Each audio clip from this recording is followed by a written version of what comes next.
Hi hello അസ്സാം വലൈക്കും നമസ്കാരം. സത്യത്തിൽ ഇന്ന് നമ്മളുടെ ചെറുപ്പക്കാരുടെ ഇടയിലൊക്കെ എസ്പെഷ്യലി പ്ലസ് ടു കഴിഞ്ഞ കുട്ടികളുടെ ഇടയിലും ഡിഗ്രി കഴിഞ്ഞ കുട്ടികളുടെ ഇടയിലൊക്കെ വലിയൊരു സംസാരമാണ് 2 വർഷത്തിനുള്ള എളുപ്പത്തിൽ സെറ്റിലാവുക ജീവിതം എന്നില്ല. ഇപ്പം കുട്ടികളെപ്പോഴും ഒരു ഷോർട്ട് ടേമിസ്റ്റ് ചിന്തയില്ലവരാണ്. അതായത് പെട്ടെന്ന് കാര്യങ്ങൾ നടക്കണം, പെട്ടെന്ന് ഇപ്പം ജീവിതത്തിൽ ഉണ്ടാവുന്ന കാര്യങ്ങൾക്ക് മാത്രമേ കുട്ടികൾ പ്രാധാന്യം കൊടുക്കാറുള്ളൂ. പക്ഷേ പക്ഷേ നമുക്ക് ഒരു എന്താ പറയുക, ഒരു മാർക്കറ്റിങ്ങിൻ്റെ ഭാഗമായിട്ടൊക്കെ നമുക്ക് പറയാൻ പറ്റും 2 വർഷം കൊണ്ട് ലൈഫ് സെറ്റിലാവുന്നില്ല. പക്ഷേ ഇതിന് ആധികാരികമായിട്ട് പഠിച്ച സ്റ്റാൻഫോർഡ് യൂണിവേഴ്സിറ്റിയുടെ ഒരു മോഡലുണ്ട്. ആ മോഡലിൽ സത്യത്തിൽ ഒരു കരിയറിൽ അങ്ങനെ കുട്ടി സെറ്റിലാവുക എന്നുള്ളതിനെക്കുറിച്ച് എന്താ പറയുക, അവർ ഫാക്ച്വലി നടത്തിയൊരു പഠനത്തിൻ്റെ ഒരു മോഡലുണ്ട്. അപ്പോൾ എങ്ങനെയാണ് ഒരു കുട്ടിയുടെ കരിയർ സെറ്റിൽ ചെയ്യേണ്ടത്, ഒരു കുട്ടി സ്ട്രൈവർ കാറ്റഗറിയിൽ നിന്ന് അച്ചീവർ ആവാൻ എത്ര വർഷം എടുക്കുന്നുണ്ട്, അതാണ് അതിൻ്റെ ഒരു ഫാക്ച്വൽ സ്റ്റഡി.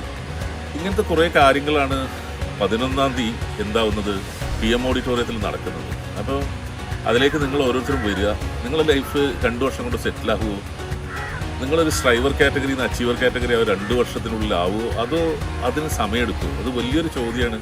ഇത് നിങ്ങൾ മാർക്കറ്റിൽ ഏറ്റവും കൂടുതൽ അഭിമുഖീകരിക്കുന്നൊരു പ്രശ്നമാണ്. അതിനുള്ള സൊല്യൂഷനൊക്കെ ആയിരിക്കും അടുത്ത ഈ വരുന്ന ജൂൺ 11 ഞാൻ ചങ്കൂട്ടിൽ ടോക്ക് ചെയ്യാൻ പോകുന്നത്.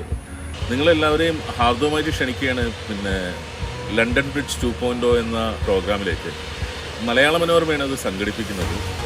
ഞങ്ങളെ ബി സ്കൂളുടെയാണ് അതിൻ്റെ ഒരു പാർട്ട്ണറായിട്ട് തിരഞ്ഞെടുത്തില്ല. കൊമേഴ്സ്യൽ മാനേജ്മെൻറ്റ് എന്താ പറയുക, കരിയറിൻ്റെ സാധ്യതകളെക്കുറിച്ച്. കാരണം ഒരുപക്ഷെ കേരളത്തിലെ ഫസ്റ്റ് ഇൻ്റർനാഷണൽ ബിസിനസ് സ്കൂളാണ് ബി സ്കൂൾ ഇൻ്റർനാഷണൽ. 16 വർഷമായിട്ട് ഇപ്പോൾ അത് ഇവിടെ നടന്നുകൊണ്ടിരിക്കുകയാണ് നാട്ടിൽ.